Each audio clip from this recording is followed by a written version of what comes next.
शिव भक्त मंकड़क जी। आज हम इनका भक्त चरित्र श्रवण करेंगे।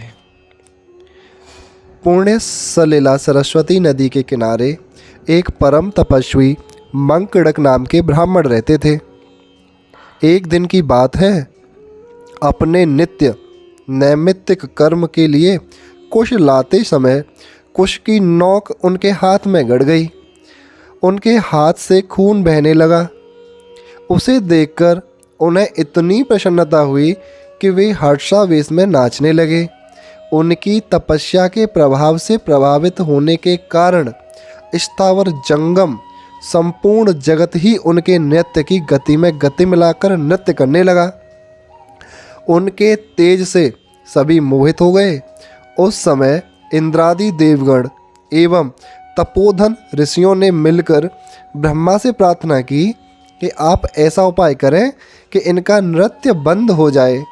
ब्रह्मा ने इसके लिए रुद्र से कहा, क्योंकि मंकड़क जी भगवान रुद्र के परम भक्त थे। ब्रह्मा की बात मानकर रुद्रदेव वहाँ गए और उन ब्राह्मण देवता से कहा, विप्रश्रेष्ठ, तुम किस लिए नृत्य कर रहे हो? देखो, तुम्हारे नृत्य करने से सारा जगत नृत्य कर रहा है। रुद्रदेव की इस बात को सुनकर मंकड़क ने कहा, क्या आप नहीं देख रहे हैं कि मेरे हाथ से खून बह रहा है? उसी से प्रसन्न होकर हर्षाविष्ट होकर मैं नाच रहा हूँ। महादेव ने कहा, ब्राह्मण, तुम देखते नहीं कि तुम्हारे इस अखंड नृत्य से मुझे जरा भी आश्चर्य नहीं हुआ? तुम मेरी ओर देखो तो सही। मंकड़क सोचने लगे, ये कौन हैं और मुझे नाचने से रोक रहे हैं?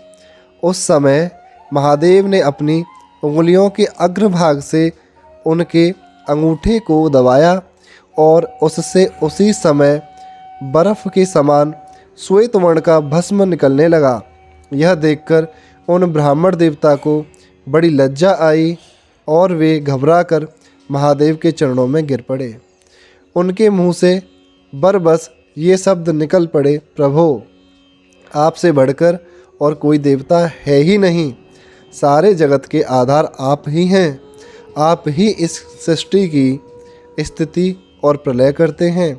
प्रभु, मैंने आपके सामने बड़ा अपराध किया है।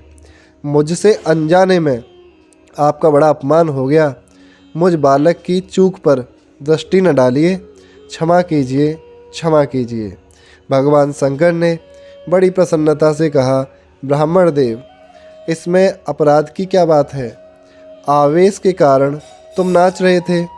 ऐसी स्थिति में अपमान की तो कोई बात ही नहीं है। मेरी इच्छा से नृत्य बंद कर देने के कारण मैं तुम पर अत्यंत प्रसन्न हूँ। यह तुम्हारी तपस्या और भी हजारों गुना बढ़ जाए। इस प्राची सरस्वती के किनारे ही मैं सर्वदा तुम्हारे साथ निवास करूँगा।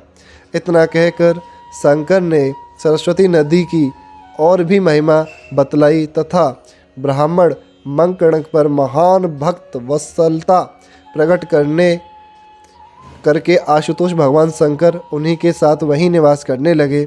आज भी भगवान शंकर अपने आज्ञाकारी भक्त मंकड़क के साथ सरस्वती तट पर विचरते रहते हैं।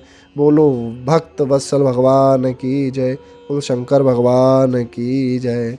जय जय श्री राधे श्याम।